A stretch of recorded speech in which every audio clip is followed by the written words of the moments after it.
Ben, je dois vous dire que moi, quand je ne me vis pas véritablement comme, comment je pourrais dire, le métissage tel qu'aujourd'hui il apparaît comme un label Oui.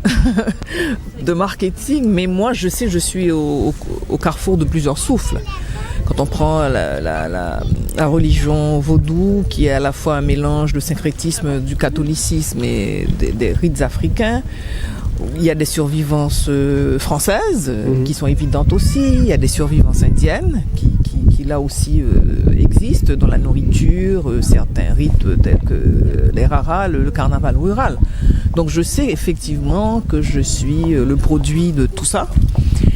Et moi je pense que ce qui caractérise peut-être davantage la créativité en Haïti, c'est cette capacité de surmonter le malheur. Et c'est peut-être une sorte d'oxygène. On est toujours au bord de l'asphyxie parce que les choses sont difficiles. Et le ballon d'oxygène, c'est là.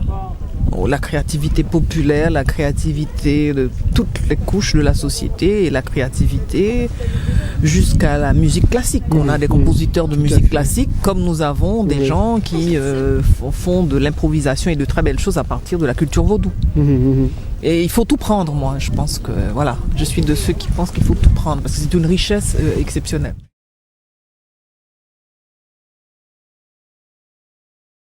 Moi, en fait, toute mon œuvre, c'est un peu une manière comment habiter Haïti et comment certainement habiter le monde aussi, parce que je ne m'enferme pas seulement en Haïti. Et comment habiter Haïti, c'est de me rendre compte que, bon, je suis une privilégiée et que le privilège est une terre étrangère. Si je voulais, il fallait aller vers les terres intérieures, qui étaient les terres de la majorité paysanne, les terres, et que c'était vraiment un voyage à la fois géographique, culturel et intime pour moi. Et donc j'ai creusé pendant longtemps pour comprendre. Je suis allée sur place, j'ai lu énormément de livres j'ai interrogé des anthropologues amis, des sociologues, des historiens et surtout j'ai écouté beaucoup de chansons. J'ai parlé à des prêtres et je suis allée sur place pour pouvoir en fait aider mon imaginaire parce que j'avais déjà mes personnages, tout ça. Et au fur et à mesure, je leur donnais une épaisseur et mon intrigue aussi. Il fallait que je construise parce que c'est avant tout un roman. Il y a une intrigue, il y a des personnages et ça, je voulais que ça tienne aussi la route.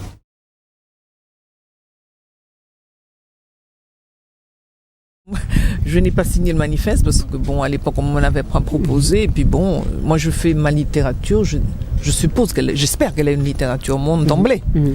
Parce que même en parlant de paysans haïtiens, je sais que j'ai parlé de l'universel. Parce que c'est toujours, absolument. Oui. J'ai parlé de tous les paysans du monde parce qu'ils se ressemblent tous. Et j'ai parlé aussi de nous-mêmes, même les Citanais que nous sommes et qui avons oublié que bon, tous les hommes et toutes les femmes du monde se posent des questions par rapport au sacré, se posent des questions sur le bien et le mal, se posent des questions sur la nature, voilà, sur les choses, les rapports politiques, les rapports hommes-femmes, voilà. Et en ce sens, pour moi, c'est universel. Donc c'est déjà d'emblée le monde.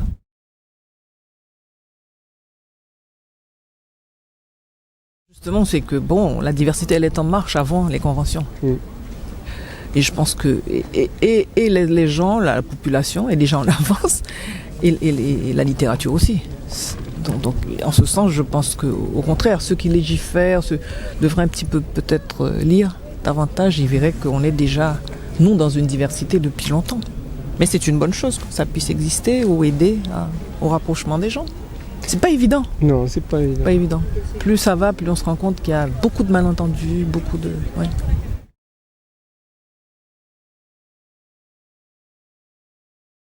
D'être de plus en plus à l'écoute du monde.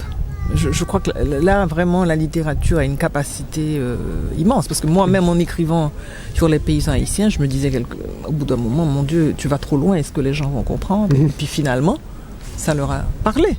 Et là, c'est vraiment un monde très spécifique. Donc je pense qu'il y a un pouvoir de l'éducation, de la littérature ou de l'éducation par la littérature qui est exceptionnel.